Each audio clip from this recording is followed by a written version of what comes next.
iDream Media presents Tollywood Teen Patti. The 3 best climax scenes.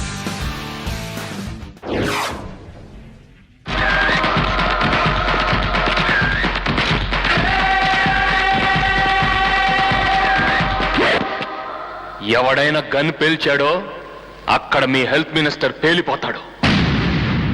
నిన్నటి వరకు జైల్లో ఉన్న నా దగ్గరికి ఇంత డబ్బు ఎలా వచ్చిందని ఆశ్చర్యపోతున్నారా? ఇది మీ డబ్బు, మీ డబ్బు. తీసుకోండి, తీసుకోండి అమ్మా. ఎస్, ఇది ప్రజల డబ్బు, ప్రజల ఆరోగ్యం కోసం ప్రభుత్వం కేటాయించిన డబ్బు. దీన్ని ప్రజలకు చేరకుండా మీ హెల్త్ మినిస్టర్ దాచిన డబ్బు.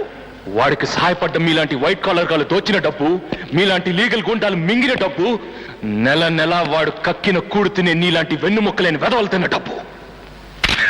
ఇలా ఎవరికి అందినంత వాళ్ళు దోచేశారు కనుకే ఆసుపత్రి లోపలికి వెళ్తే బెడ్స్ కొనడానికి డబ్బు లేదంటారు, మెషినరీ కొనడానికి సొమ్ము లేదంటారు, ఎమర్జెన్సీ మందులు కొనడానికి నిధులు లేవంటారు. మరి ఇవన్నీ ప్రైవేట్ హాస్పిటల్స్ లో ఉన్నాయి కదా, ఇంత పెద్ద జనరల్ హాస్పిటల్లో ఎందుకు లేవని అడిగితే లోటు బడ్జెట్ అంటారు.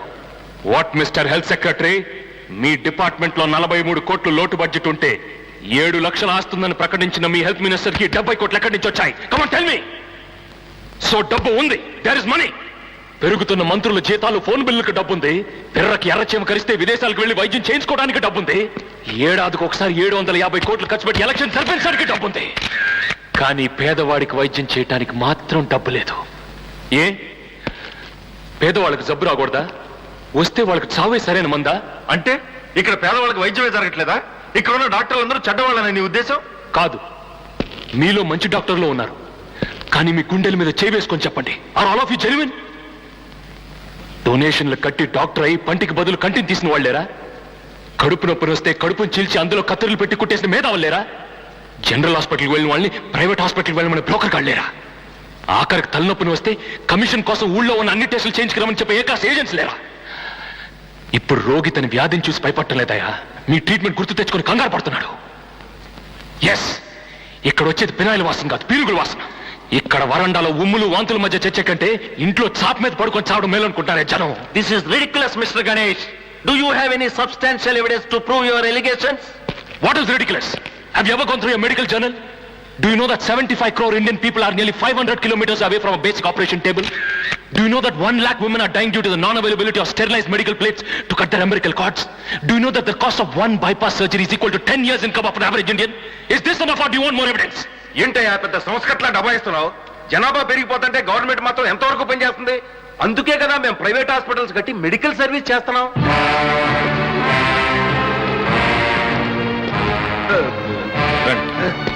పర్లేదు రండి.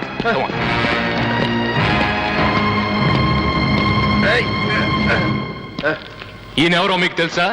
Doctor Rajagopal, MBBS FRCS. ఇదే సిటీలో మెయిన్ సెంటర్ చూసుకొని పెద్ద ఆసుపత్రి కట్టాడు. 7 అంతస్తుల building, centralized AC, latest equipment. ఏడాదికో బ్రాంచ్ ఓపెన్ చేసి సర్వీస్ చేస్తాడట.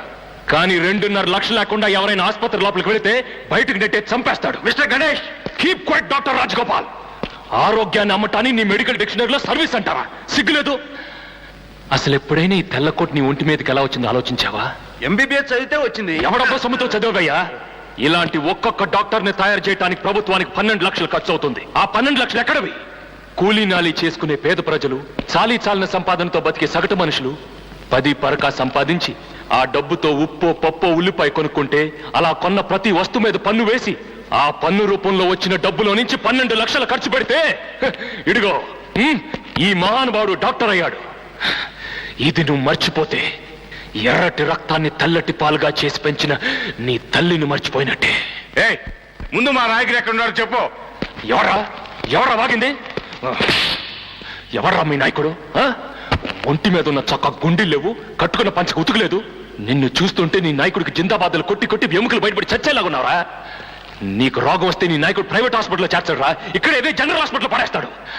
ఎలక్షన్స్ ముందు వచ్చి చేతికో జెండా జేబుకో 100 పెట్టి గెలిచి అడ్రస్ లేకుండా వెళ్ళిపోయాడు మీ నాయకుడా. ఎప్పుడుదా తెలుసుకుంటారు మీరు? ఎప్పుడు తెలుసుకుంటారు? గాళ్ళు తెలుసుకోరు గణేష, ఆలి జన్మలు తెలుసుకోరు. వీళ్ళకన్నా మున్సిపాలిటీ కుక్కలయ్యం కాదు. మీ బతుకులు చెడా. నువ్వు చెప్పింది నిజమయ్యా, చాలా సత్యం. ఈ దిక్కుమాల దవాఖానా ఎంతమంది పసిపిల్లల్ని అన్యాయం చేస్తుందో ఈ కళ్ళతోనే చూస్తున్న కొడుక. గతెందుకు ఈ సంటోడు కూడా రాదు. ఒక కిడ్నీ లేదని వీళ్ళ అయ్యని చంపిండ్రు, వీళ్ళ అమ్మని చంపిండ్రు, ఈ పోరని దిక్కులేనోని చేసిండ్రు గణేష.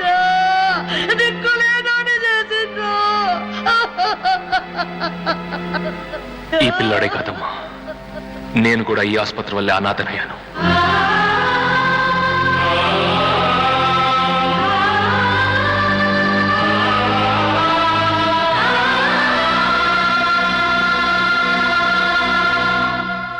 ప్రభుత్వ ఆసుపత్రిలో పేదవాడి ప్రాణానికి విలువ లేదు గనుకే మా నాన్న చనిపోయాడు. ప్రైవేట్ హాస్పిటల్లో తండ్రిని బతికించుకోబోయి నా చెల్లి బలైపోయింది.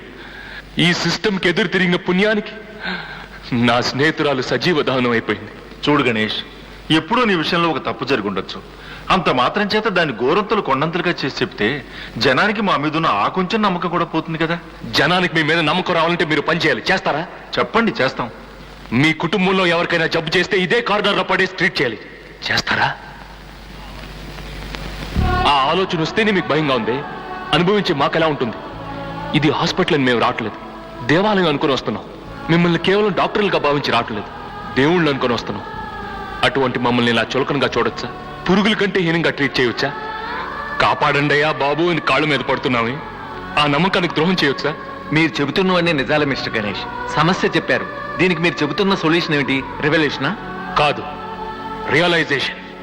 Realisation at all levels. ఆత్మవిమర్శ అన్ని తరగతుల వారికి రావాలి.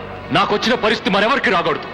డబ్బు లేని కారణంగా మరో ప్రాణం పోకూడదు, ఇంకో కుటుంబం నాశనం కాకూడదు. మన రాష్ట్రంలో డాక్టర్లు ఎన్నోసార్లు స్ట్రైక్ చేశారు. ఎప్పుడు చేసినా మీ జీతాల కోసం చేశారే గాని హాస్పిటల్ ఫెసిలిటీస్ బాగుపడాలని ఎప్పుడైనా చేశారా? ఇక మీదైనా మీరు చేసే పని జీతం కోసం చేసే పనిగా భావించి చేయకండి, దైవ సేవగా భావించి చేయండి. చట్టంలో ఉల్లిపై నంచుకోవడానికి కూడా గతి లేని పేదవాళ్ల దగ్గర మెయిన్ గేట్ నుంచి మార్చిల వరకు లంచం అడిగే అలవాటు మానుకోండి.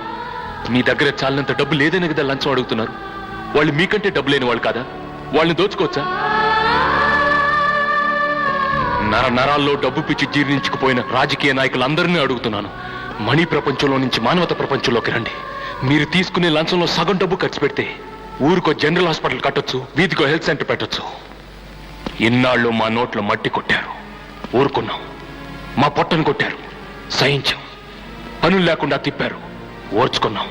మీకు తోచినప్పుడల్లా పన్నుల మీద పన్నులు వేసుకుంటూ వచ్చారు, నోరు మూసుకొని కట్టాం. మీ రాజకీయ మార్కెట్లో మా శ్రమని, నమ్మకాన్ని, జీవితాన్ని, భవిష్యత్తుని కిలో లెక్క అమ్మేశారు. కిక్కురు మనకుండా అమ్ముడిపోయాం. కుల పోరాటాలు పెట్టారు, మత కలహాలు పెట్టారు. మేం కొట్టుకు చచ్చాం గాని మిమ్మల్ని మాత్రం అధికారంలోనే కూర్చోబెట్టాం. అన్నిటికీ ఊరుకున్నాం కదా అని ఇకపై మా జీవితాలతో ఆడుకున్నా, మా ఆరోగ్యాన్ని అలక్ష్యం చేసినా, మా ప్రాణాల్ని మాంసంలా అమ్మాల్ని చూసినా ఏం చేస్తారు మిస్టర్ గణేష్? చంపుతాం.